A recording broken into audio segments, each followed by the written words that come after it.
You know what? Everything didn't go as I was expecting. Everything didn't go as I wanted, but at least I got the one thing, the one most important thing. At least I got that one. Hello everyone, my name is Joe. Welcome or welcome back to the channel of Delusional Theories, where today we don't have any delusional theories for you. And by we I mean me, I have potentially just reaction shots of me crying. I hope you enjoy those. But yeah, when I watched the Handmaid's Tale final episode for the first time, I record my reactions and I will include certain clips on the video because it's just a little treat for everyone who's been watching my videos and like coming back here every week to discuss this with me. I've enjoyed it very, very much. If you watched my latest video about me going through the comments of my video about the episode 9, you will know that I'm enjoying the viewer participation a lot. So this is a little treat for you guys. And yeah, I mean, I'm gonna do the same thing as last week. I'm gonna play the episode again and I'm gonna discuss it as I watch it for the second time. Yeah, I mean, let me know already what you guys are thinking about this episode. What did you like? What you didn't like? What were you feeling? Were you ugly crying like me? And yeah, I don't even know like how to do this video because I'm just there were so many little details that I like picked up and that made such a difference in like my reception of this episode. I will get through all of this through all of this with you guys. The fact that in the preview they show the specific shot of Janine being taken, I was like the whole time I was thinking, where is my girl? Where is my girl? Like I was in pain, in good pain from the beginning when June starts narrating, you know, the events of the last few days, where Boston is finally free, as she says. The Gilead occupation is over. Like, I cannot tell you the catharsis that I felt, like the joy that I felt when I saw them burning the symbols of Gilead down. And later on in the episode, when June grabs the goddamn red robe and she goes to like to a burning site. Why is my voice so low? She goes to a burning site and she throws her goddamn robe on the fire and watches it burn as the lights come on. Like I was pure joy, pure joy. By the way, I'm so sorry that my voice is so deep right now. Actually, you know what? No, I'm not sorry. My voice is deep. And I woke up like 2 hours ago, so it's deep. I'm not sorry. And like the fact that a big reason why they got this far is because of what June did. Like a big reason that they got this far is because June never stopped fighting for Hannah and like took every opportunity possible to take a step forward towards her. And like when in the episode, when Mark talked to her and was like, a lot of things have changed in Gilead, commanders have been promoted, and including Commander Mackenzie, who was promoted to DC and is bringing his wife and your child to DC, so she's a lot closer to us now. Like everything is her. And the fact that, because I was saying at the beginning of the season how fucking amazing it would be if the whole system was brought down because of the love between two people, Nick and June, at the point where I thought that Nick was going to completely join the revolution and be like the master key to bring this whole thing down. But now I'm thinking the whole system is going to be brought down a lot due to June's love for Anna. The fact that she never gave up fighting for her. I mean, she's still with Mark. She's still with the US Army while Luke is with Mayday, and I will get to the whole conversation. And she's going to keep going. Like, she's leaving Holly with Holly, and she's going to keep going until she gets to Hannah. Like, she's going to literally bring the goddamn country down, the goddamn regime down because of her daughter. can you guess that I was in tears? Can you? It's so ironic that in the show we're seeing them like get the US flag up again and they are like screaming and shouting and like, ooh, freedom, land of the free. It's so funny that this is about the US and it's airing in the US at a time where the US is very much not the land of the free because it's literally at this point in time already being categorized as a dictatorship, as the very early on stages of a dictatorship.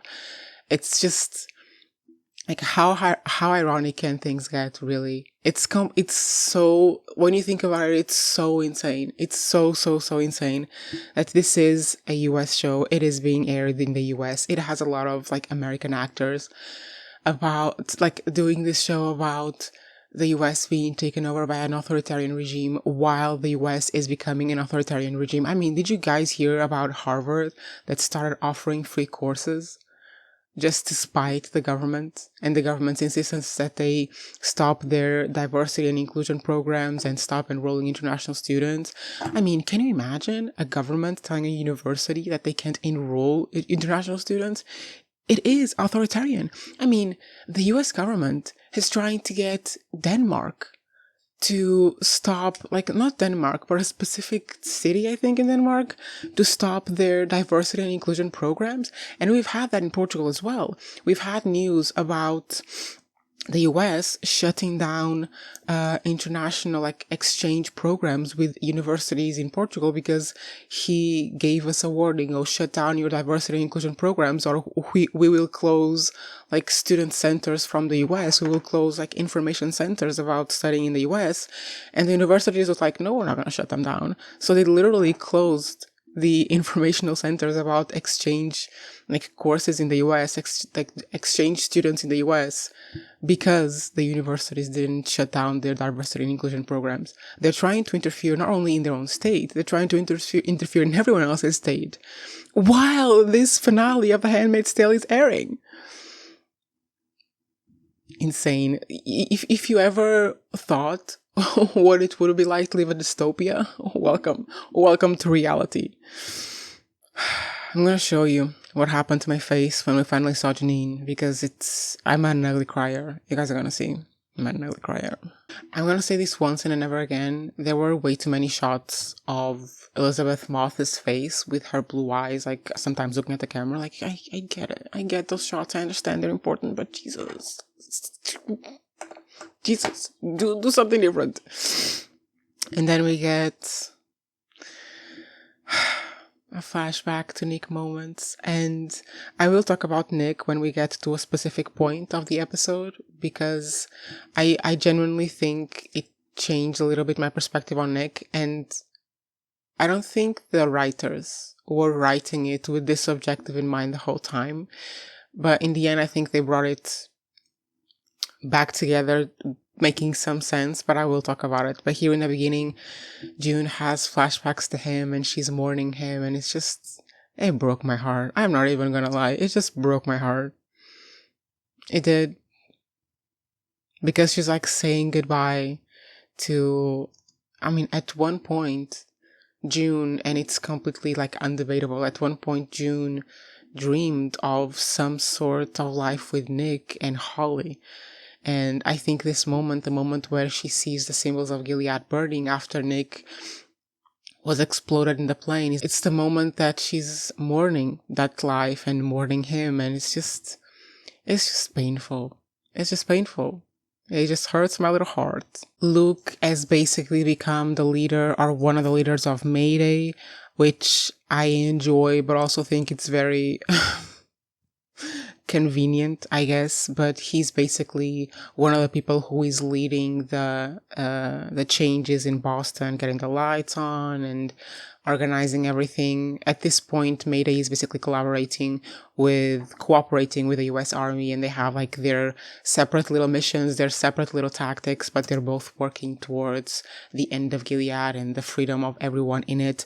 And we even get a cute little moment that I will talk about later, where Luke is going his own way with Mayday to cause mayhem in New York, I think, and June is going her own way with Mark to work with the US Army to try to get to Hannah. And they have this adorable moment where they're like, okay, we're both going our own way. We're both doing things our own way and how we like to work these things. How about we meet at the end? And the end is when they finally rescue Anna. And it's just, I will talk about it. That moment was so cute. And then we see the faces of those still trapped in Gilead. And we have the conversation between June and Mark, where Mark is telling June, yeah, Janine is still there, but Lydia is on our side. The eyes released Lydia. She's probably an aunt again, working at the Red Center again, somewhere. But now she is full on collaborating with Mayday and full on the rebel side. And I still think it's that I still don't like the idea that she came to their side because of the bad man of Gilead and didn't really realize everything that she had done.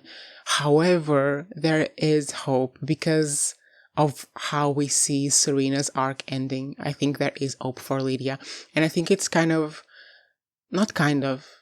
really actually beautiful that the women are coming around first. I mean, we have Lawrence as well, but Lawrence was never in deep with the faith. Serena and Lydia were two of the most devout people of this show.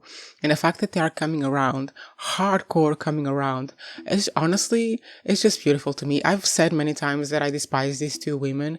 And I mean, I will talk in more detail about it when they come, but I enjoyed it. I enjoyed it profoundly that honestly, Lydia and Serena are two of the people who grew the most, with the most development for their character arcs, and I just enjoyed it. I enjoy it, I respect it, and I'm here for it. Like, I don't love them, I don't love the way that it was done, but I'm enjoying it nonetheless. I want to talk about this flashback between June and Anna. And I want to talk about it because I didn't like it. I was looking at it and I was thinking, why are we seeing this now? What's the point? Can we see Anna? Can we see her now? Can we see what's going on with her? Can we see how she is with the Mackenzies? Can we please just see that? Because seeing this flashback to me was just pointless. And it was just a filler for the episode, because the whole point of the flashback is that there's a moment in time as a memory between June and Hannah, where June tells Hannah, mothers always come back, mothers always come for you. And it's like, yeah, we knew, like, we know this. You're not adding any new information about the existence of mothers. You know, we know that when a parent cares about a child, they will run to the ends of the earth for them. But whatever, moving on. I didn't like the scene. And you know what fucked me up? This thing that Serena said about Nick. If he ever thought he had a real choice, he would have chosen you. Fucked me up, because it's the whole thing. Like, I think they're trying to fix it with this season. I think they changed their minds with this season, maybe a couple seasons ago, but they weren't coming this way for Nick. They weren't coming his insecurities and his view of himself is going to be his downfall. They weren't coming this way before. And I will talk about it in the kind of way that can maybe explain why we saw him the way we saw him before and we see him this way now. But when Serena said this, if he had thought he had a real choice, he would have chosen you. It literally broke my heart. Again, because this is what I've been saying about Nick. This is what I've been, like, I did a whole goddamn video about it, about the fact that they needed to give Nick the opportunity to realize that he is something, that he isn't nothing. And the way to do it, the way to, like, get his confidence back and get his view of himself restored, recovered, whatever, would be by helping Mayday, would be by crossing the line to the other side. And he never got the opportunity, to do something incredibly significant for himself, not for June. And I will never recover from it. And then we have these little snippets. in this episode about Nick. We have the flashbacks. Now we have Serena saying, if he actually thought that you would take him and live a life with him, he would have chosen you. And it's like, on the one hand, June probably would have at some point. And on the other hand, eventually she would have realized that they came from a messed up system and they probably couldn't be together in the end. He would always have to find value in himself by himself. And that didn't happen and he didn't get the opportunity to do it. And I hate it. And I will hate it till the end of time. But I understand why they made a decision. I understand why Nick made that choice. And I understand what that specific story is trying to tell us. And I will talk about it a little bit more later on. But yeah, when Serena said that line, it destroyed me a little bit. I'm not gonna lie. And Serena now is a refugee because she was part of the system. She was a wife. She was not just part of the system. She was part of creating the system. So she's very, very guilty. Very, very guilty. And she can't get a passport from Canada. She can't get a passport from the EU. So she has nowhere to go apart from the newly restored US, but she can't even get a house in the US. She can't get anything because she is a refugee. So she's sent to a refugee camp. And I just think it's beautiful to me. Honestly, that's beautiful. And we will get an image of her later on, like struggling because she doesn't have like clothes or food or diapers and whatever. And she'll realize that there's a little bag that June left her with everything that she needs for now and the little onesie from the Red Sox and whatever. And at the end, during this entire episode, and at the end, she has this realization that she doesn't need anything else because the only thing she's ever wanted was a child. The reason why she even went ahead with this all bullshit of this system was because she wanted a child. She wanted to go back to the kind of country where women would be healthy enough to conceive of a child. And she did it in the most horrific, nonsensical way. But she got there in the end. And her realizing that she doesn't really need anything, that she doesn't really need a structure or a system or whatever, that she just needs her child. Honestly, it's a nice conclusion to her arc and I enjoyed it. I enjoyed her downfall. I enjoyed the fact that she's now a refugee and can get no credentials from any country. And she only has a child, which is the only thing she ever really wanted. So she has everything in the end. Serena, despite everything she did, despite everything she went through, she is like Lydia, like a cat with 9 lives. And in the end, she has everything she's always wanted. And we have to talk about the moment of goodbye at the bus. We have to talk about it regarding Mark. And we have to talk about it regarding June. Regarding Mark.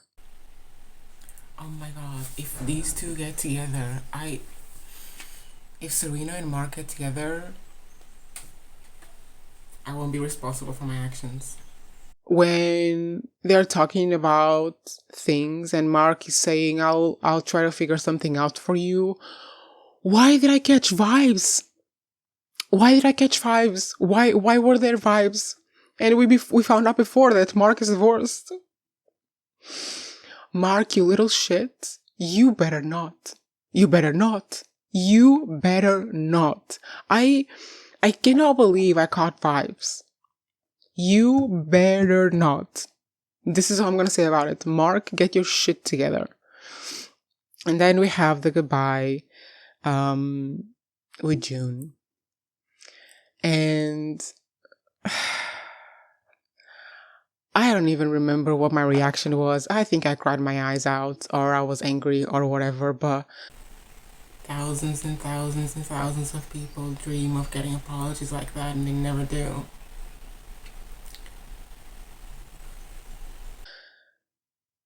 Damn, I cannot believe Serena actually came around and realized everything that she did. I cannot believe that happened. Like when she apologized to June had no obligation to, forgive her, but I think she did it more for herself. June is a big person. Like June is a huge person. I could never. I could never. But this kind of apology, like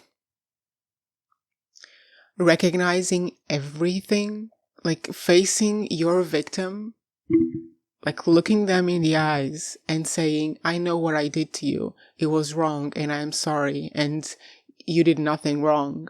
This is the kind of apology that thousands and thousands and thousands and thousands and thousands and thousands of people never get. They live their whole lives having survived the most atrocious things and they never get it. So when they showed it in the show, I was like, We needed this. We as an audience needed this. And June just handled it so well. I was suffering. I was suffering throughout this entire episode, but I appreciate the creators for giving us this apology, for showing us one person that truly realized what she did. And this is what I want for Lydia as well, because for the longest time, Serena couldn't see it. She was still defending Gilead, like in the beginning of this season. And she saw it, and it was genuine. She was genuinely sorry for what she had done to June, and she realized that it was wrong. And I don't think she realized it. Honestly, that's not true. I think she knew. I think she always knew it was wrong. The way that she reacted in those ceremonies and whatever, she always knew it was wrong. But she finally had the courage to admit it and to apologize for it. And this is the kind of thing where there can never be enough reparations. There can never be enough reparations. There's nothing you can do or say that would make it up. There's nothing. So the only thing, or the basic thing that you should do is just admit what you did and admit it was wrong. And we got that from Serena. And I'm still, despise Serena, I love that scene. That touched me in my little heart. And then June gets to go home. And we're getting the most emotional scene of the whole episode for me. Like, I was bawling. The moment that we heard her, my mouth was like jaw on the floor. June is walking down the street. She passes by that one store and she looks at it. There's the word freedom written in it. And from her side comes a voice saying that used to be an ice cream shop.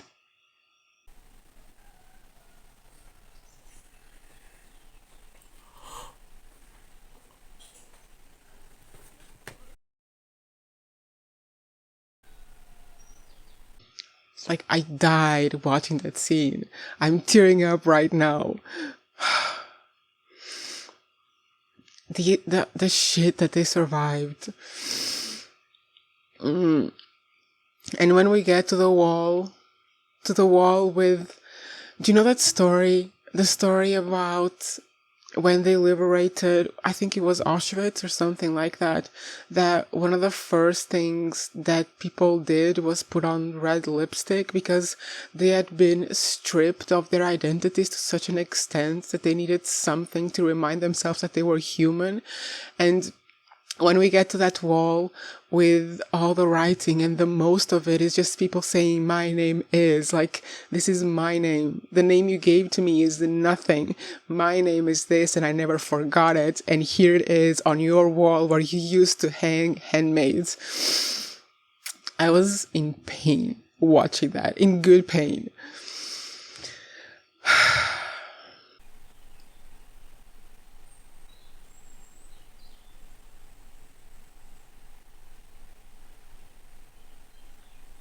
They're saying what their name is.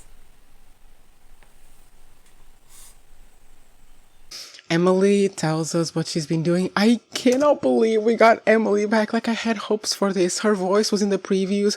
I talked about it before. I really wanted her to be back. And she's back and she tells us what she's been doing. That she was not a handmaid.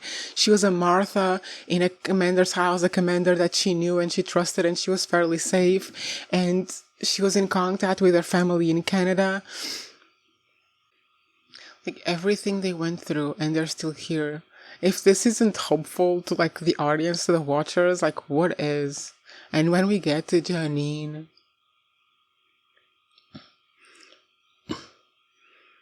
but we get a good scene here where they are walking through the river where they used to walk in their confidence and, you know, where they used to whisper their little rebellious whispers, and they pass by the hanged guards, and the June is like, okay, what is this worth? Because they can hang all the guards they want. My daughter is still not with me.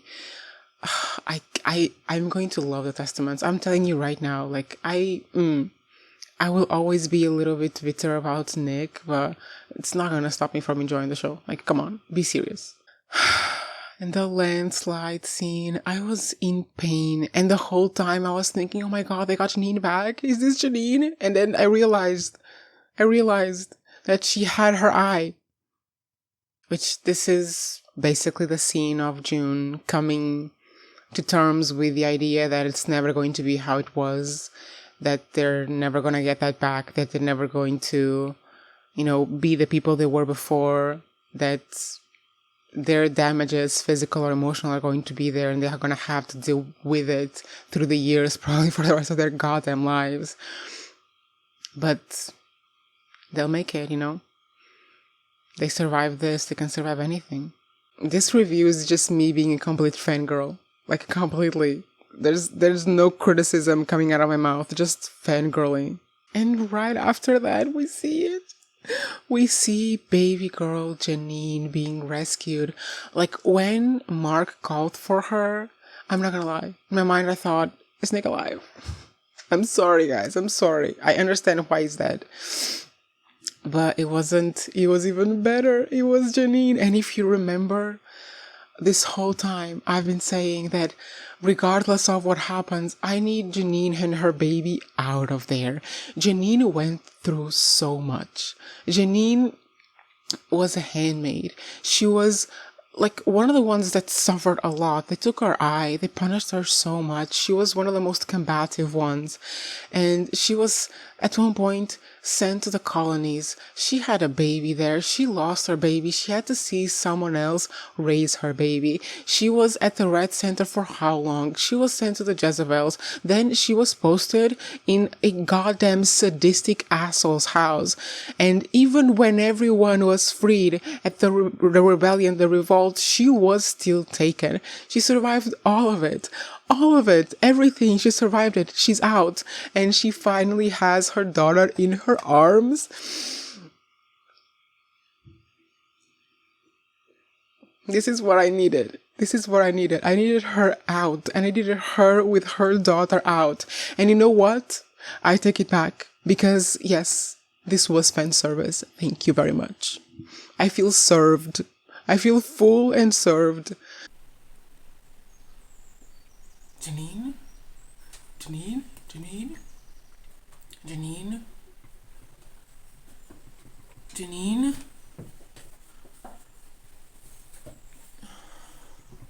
Janine? Janine, Janine, Janine, Janine, Janine, Janine, Janine, Janine, Janine, Janine.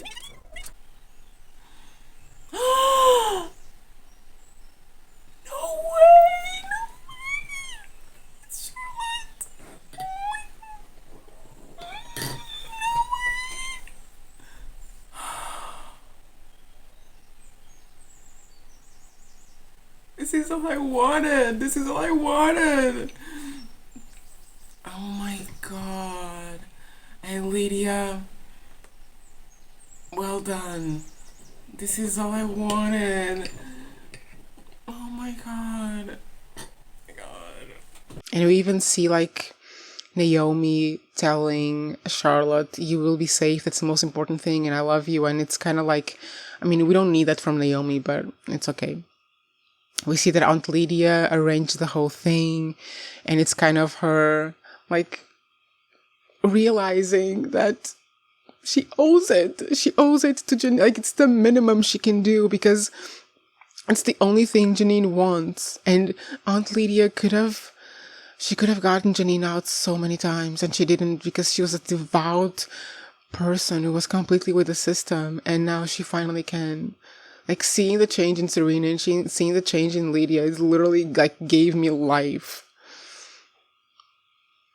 Like, I cannot believe Janine got as Charlotte.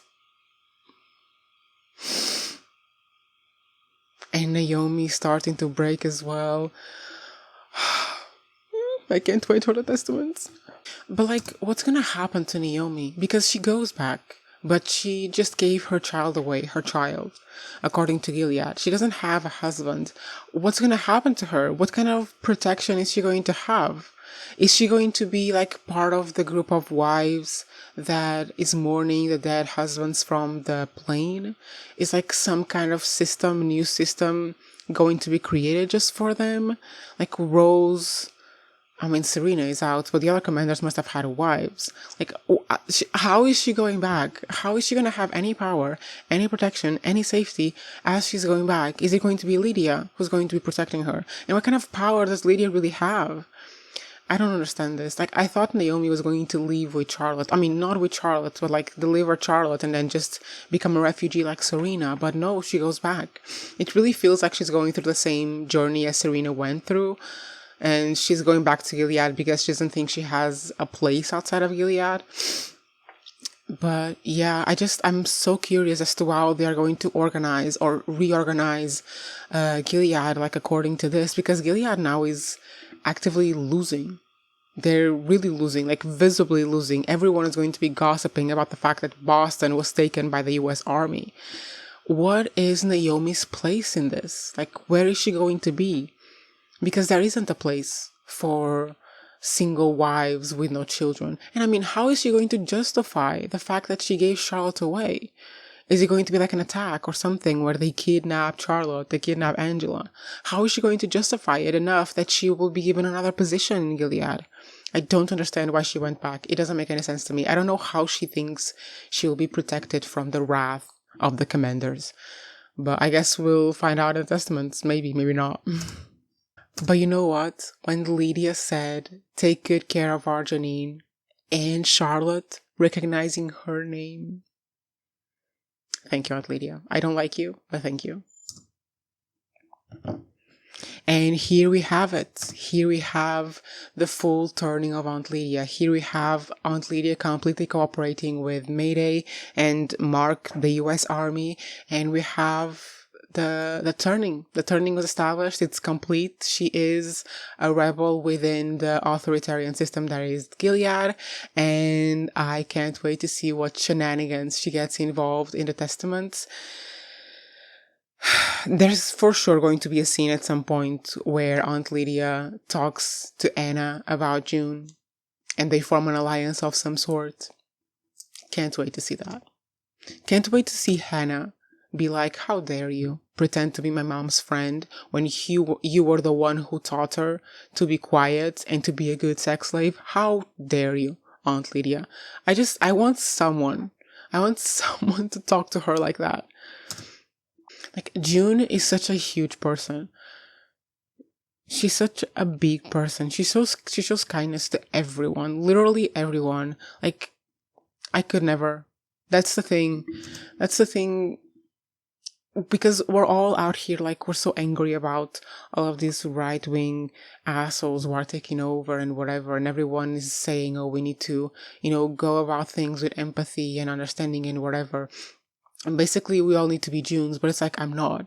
I'm angry as shit. I could never be, like, as big a person as she is. I could never look the people who allowed me to be essay in the eye and be like, yeah, like, sucks. Thanks for helping now. That could never be me. Like, honestly, praise anyone who can do that. I don't think I ever could. And then Holly comes back. With Holly, they reunite. June has that little speech about the fact that she has to leave again because she's going with Mark in the US Army to get Hannah. And she's talking about this idea that she should have left sooner. She should have fought sooner. She should have been alarmed sooner. And this is exactly what's happening right now, right? People are only alarmed when they are already losing rights. Like, it's exactly what's happening. And it's how things are going to go. Like, no one is going to be alarmed before they really need to be alarmed. Everyone is going to be, oh, let's see how it turns out. Like, that's what everyone is saying, by the way, in case you don't know. In case you're not following Portuguese politics, as like I am, because I live here. This is what everyone is saying. Let's see how things go. Let's see if it goes well. Let's hope for the best.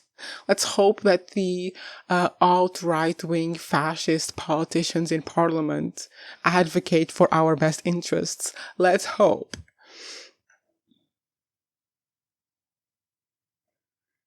Spoiler alert. But this is the moment that we saw in the preview. They are in front of the memorial of the people who were lost and who are still in Gilead. And they are, having their mother-daughter conversation of you are so strong, no, you are so strong, that kind of stuff.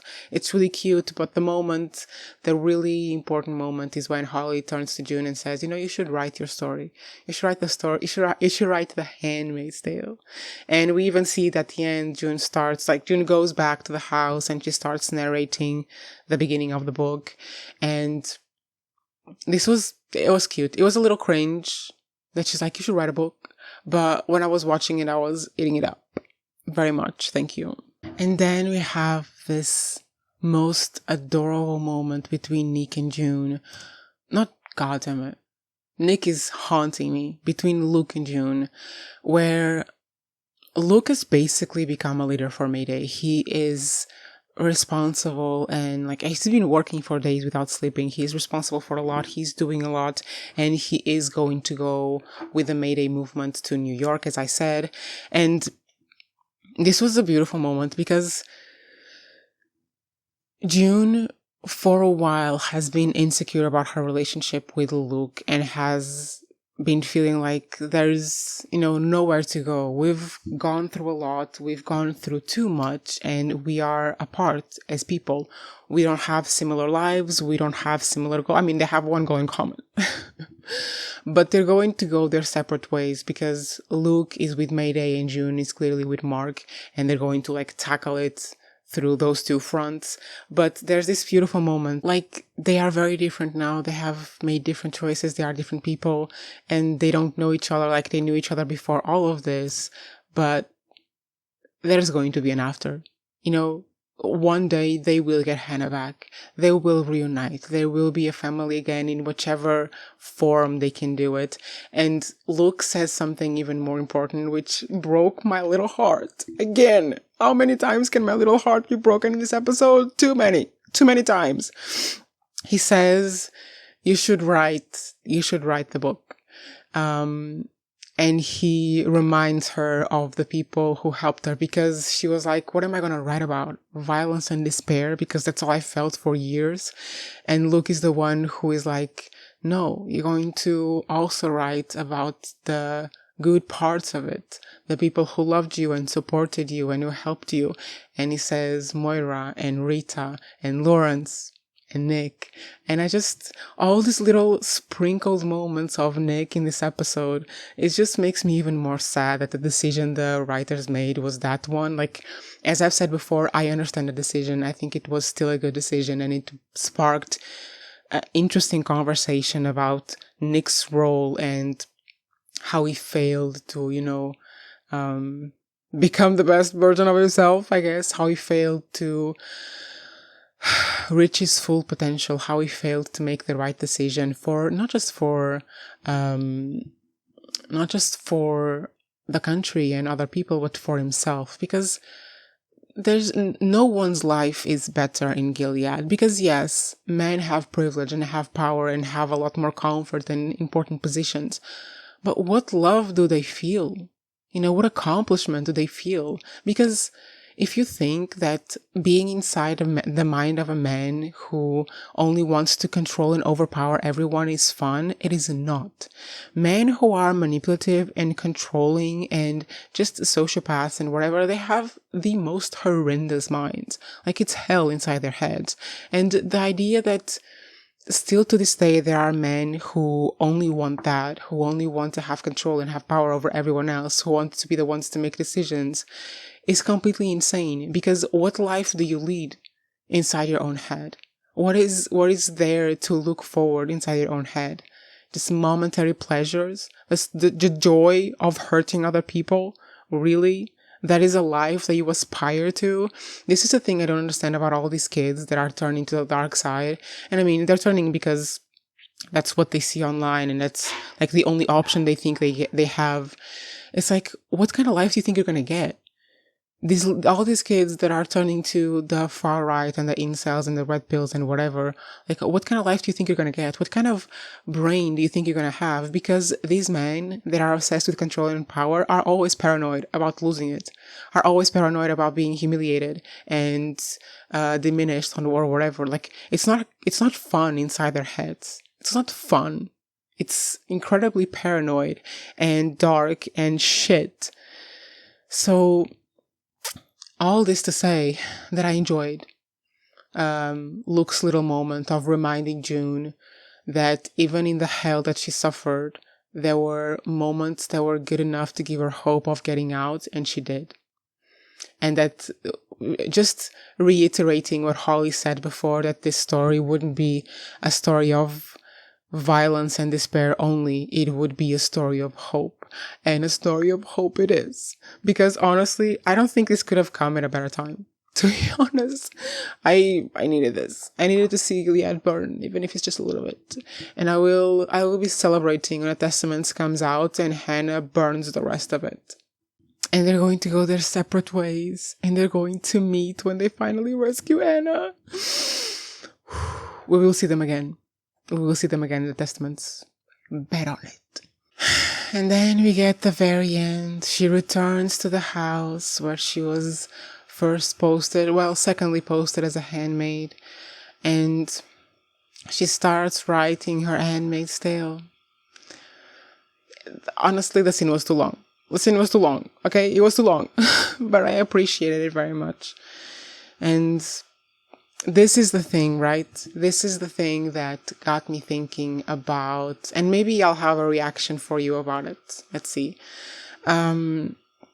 This is the thing that made me reflect a lot on Nick, and this is going to be probably the last thing I say on Nick, and it's going to be my piece on Nick, is that I don't think the writers were intending to make this decision from the very beginning. I think maybe they thought about it a couple seasons ago and realized it more in this season. There were a lot of moments included about Nick that kind of gave us this idea of him as a very insecure and self-loathing man, that gave us this idea that he was too cowardly to ever make the decision to stay with June. And now we have Serena saying this, that if he ever thought he had a chance, he would actually choose her.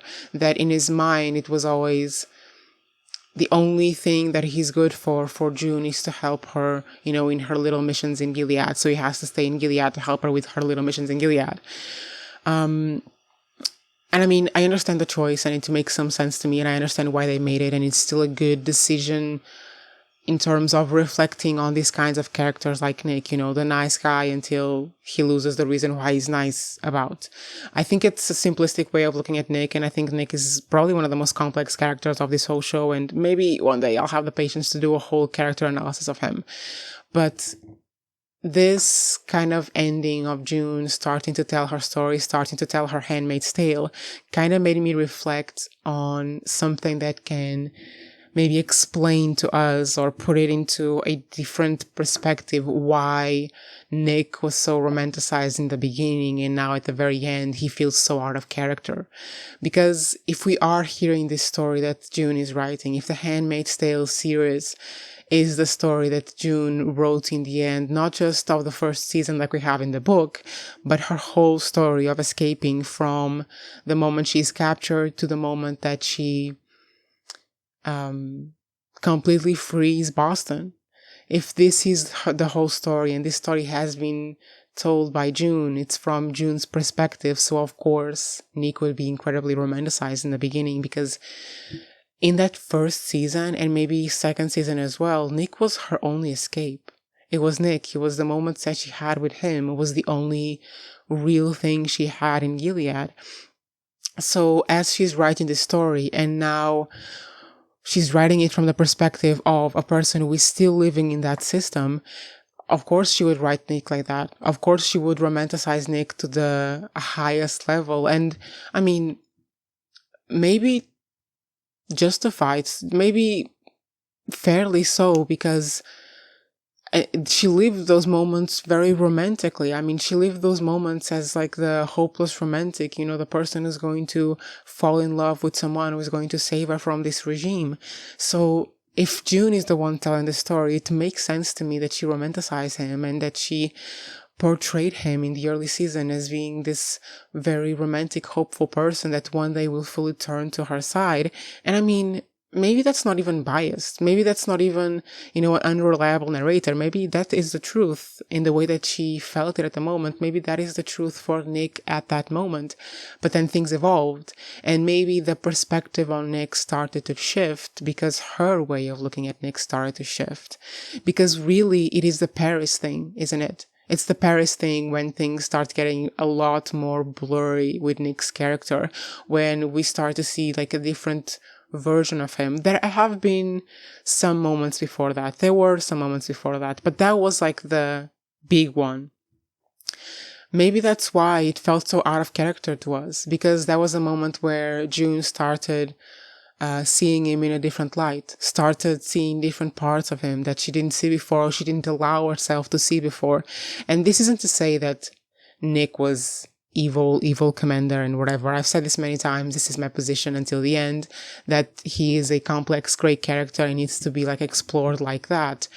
But even though I didn't want this decision for Nick, having this perspective of June being the one telling this story from the beginning. I mean, we've always had this. We've always known this, but it kind of just hits now in this way.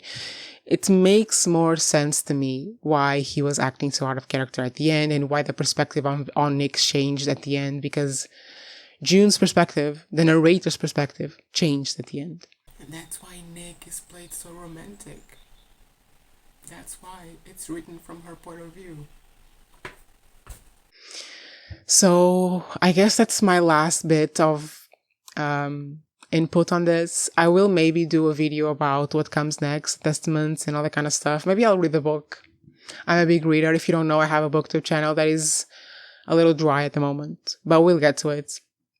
But yeah, guys, I loved watching this season and I loved reviewing it. I'm so happy I have this channel at the moment in time where this season came out, because having those discussions with you guys in the comments was so much fun. And I reflected so much more on these characters and these events through the comment section. I will never stop saying this. Like, I have a great audience somehow. Thank you guys. And yeah, I mean, I will be reviewing a lot more shows in the future. I don't know, check up on the channel in a month and there'll be more stuff up.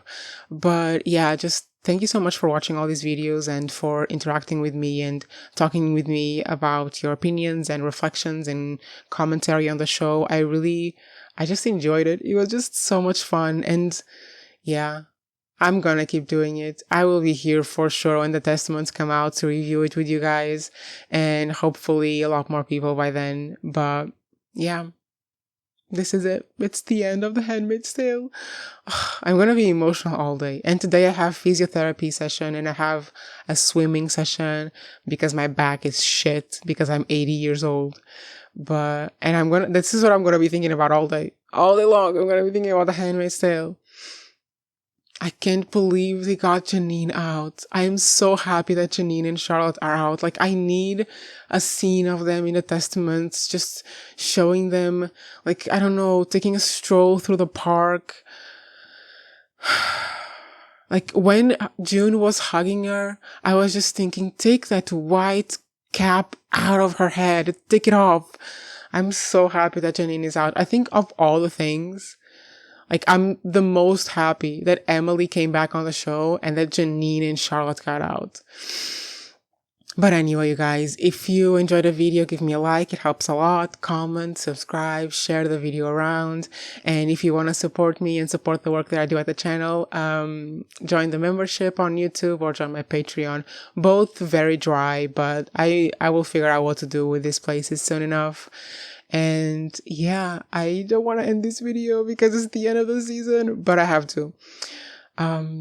Yeah, I will see you tomorrow. Actually, I have a fun video planned for tomorrow. Let's see if I do it.